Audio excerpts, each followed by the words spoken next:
Magandang araw po sa ating lahat. Magandang araw po sa ating Panginoon. Ako nga po pala si John Robby Medina at ngayong araw po, June 10, 2025, araw po ng Martes, ay samahan po ninyo akong pag-aralan at unawain ng mga salita ng ating Panginoon. Ang pamagat po ng ating devotion ngayong araw ay nabibilang ka ba sa Invisible Universal Church?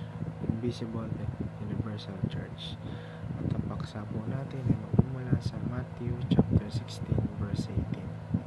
Sinasabi po rito, "And I tell you, you are Peter, and on this rock I will build my church, and the gates of hell shall not prevail against it." Sa Tagalog naman po, "At sinasabi ko naman sa iyo na ikaw ay Pedro, at sa ibabaw ng batong ito ay tatayo ko ang aking iglesia, at ang mga pintuan ng Hades ay hindi magwawagi laban sa kanya." At mapunta naman po tayo sa ating katotohanan ngayong araw,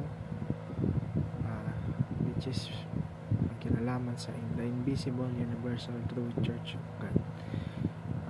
The first one is, the true church is not merely a religious group. Sa ikalawa, the true church is made up of all believers. At ikatlo, the true church is invisible and known to God alone. Yung church po na tinutukoy dito, hindi po siya isang religious group or isang infrastruktura. Bagkus ito ay isang kalipunan ng mga tao na nagsasama-sama upang manalangin at papurihan ng ating Panginoon at upang manampalataya sa ating Panginoon. Kasi po ang church it is not all about religion. It is all about relationship with Christ. At mapunta naman po tayo sa ating applications ngayong araw. Unang-una, value faith in Christ over membership. Sa ikalawa, value genuine connection to the family of God. At ikatlo, value love, unity, and mercy and forgiveness.